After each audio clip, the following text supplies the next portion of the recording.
Hello, this is Professor BRB, and in this tutorial, we're going to set up our typographic sample page document, creating a new document and a master page. Before we start, we want to change our measurement preferences to typographic measurement. So if we go under InDesign Preferences, Units and Increments, and if you are on a Windows-based machine, this will not be under InDesign, it will be under Edit. So however you get to Preferences, get to Units and Increments, and I want you to make sure that your ruler units, horizontal and vertical, is set to picas.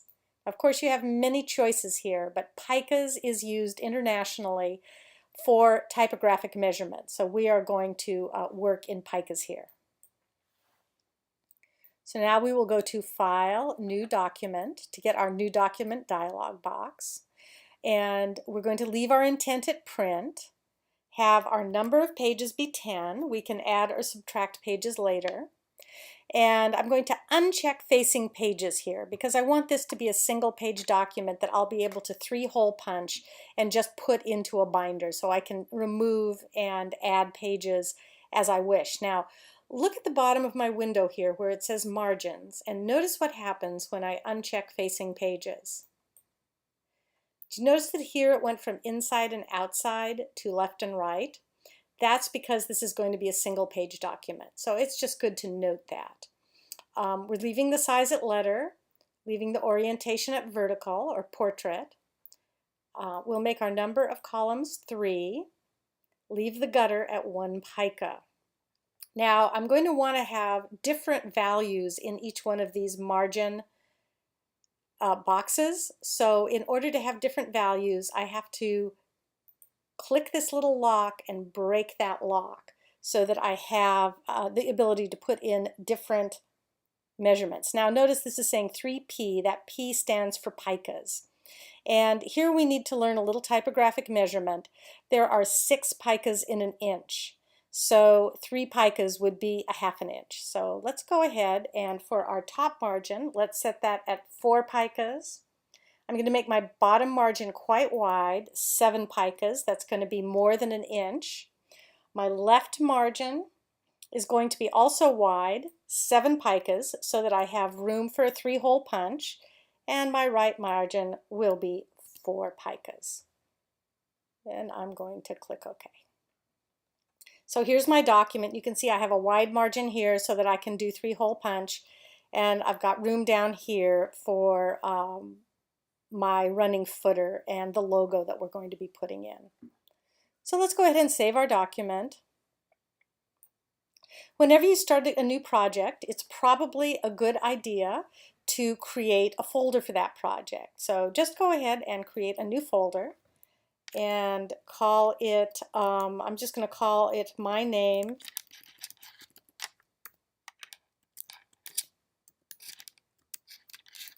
sample pages. Sample pages, that's fine. And then let's give the document a recognizable name. Your name dot sample pages should be good. Many people, when they're learning to use InDesign or other graphic software, underestimate the importance of naming and organizing your files and saving your files, but it will really save you a huge amount of heartache in the future. Now, because we're working in a typography subject, I would like you to, if you have a fairly recent copy of InDesign, go up here and choose the typography workspace, because that will give us access to all of the things that we're going to need to work with. If you don't have a current copy of InDesign, you'll just have to kind of look for whatever windows we need.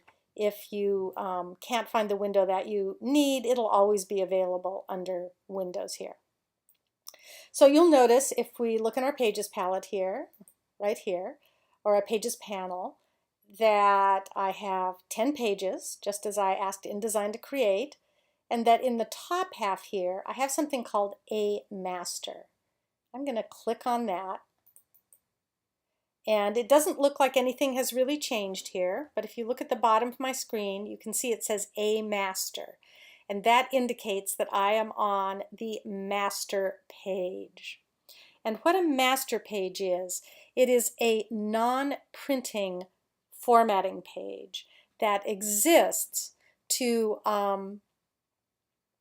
place items on pages that are going to be recurring on a number of document pages. Now this is a perfect document to use MasterPages because we are going to have the same items recurring on every page in the document. Every page is going to have this up here that's going to tell us the typeface that's being demonstrated. Then it's going to have all these different elements here, and then it's going to have the name of the student or the creator and a page number. So instead of having to create these elements over and over and over again, we just create them once on our master page and then modify them on each document page as we find necessary. So let me go back to our blank document here and make sure that we are on A Master. That's right there. So in order to put type on a page in InDesign, you have to first create a frame. And if we go over to our tool panel here and we choose the type tool, then by clicking and dragging, we can create a text frame. And once you create this frame, you should get a little blinking cursor in it. So let's call this Adobe Garamond Pro. If we want to change the size of that frame, we go to our black arrow, our selection tool here, and I can push that up a little bit. Now, if we go back to our type tool and select this, you'll notice that on my machine, the default type is Times Regular, and we're going to change this in a little bit, but right now, I just want to get my elements on the page, and we'll format them a little bit later. So now I'm going to go to my type tool again, and your measurements don't have to be exactly the same as mine, but just create another frame, probably about this big. And we're going to now create the line samples. So we will show this typeface. We're going to change this to Adobe Garamond Pro shortly. We're going to show it in some standard text sizes.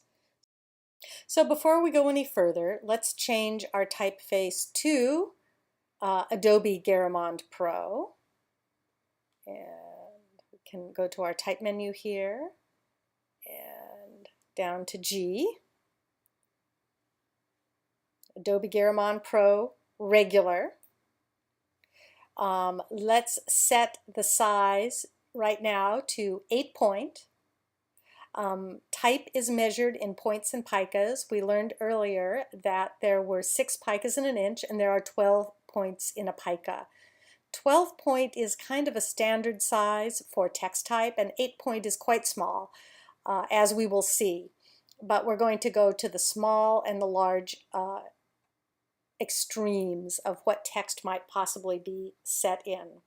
So let's look at what we're going to be creating. We're going to have 4 lines of type here, and there's going to be a label, and then this sentence in Garamond Pro in increasingly large sizes.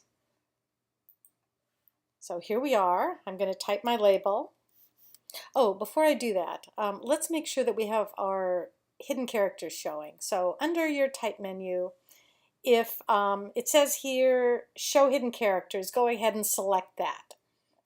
If it says hide hidden characters, don't do anything. You'll see why in a moment. 8 space PT period, and then tab. So you can see right there, that little non-printing mark indicates I have a tab. So now let's type our sentence.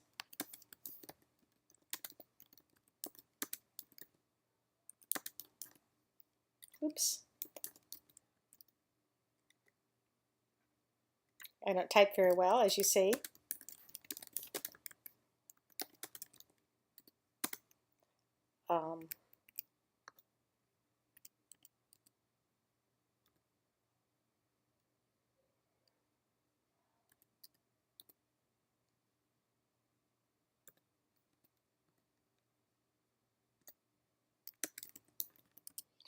So that's good. That's our sentence. So now I don't want to just type this over and over, so I'm going to go to Edit, Copy, and then put cursor there, hit Return, and then Edit, Paste, hit Return again, Edit, Paste, hit Return again, and on a Mac you can just go Command V. So all I have to do now is change my label here, select the 8, and change that to 10. And then I select my whole line. I go up here to where my type size is indicated and change that to 10.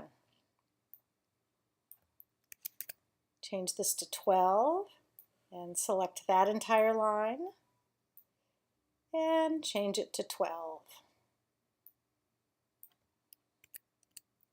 Change that to 14 and select that line and change it to 14.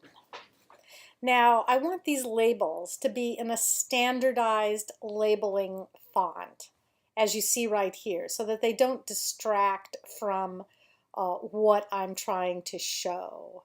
So let's go ahead and create a character style for my labels here.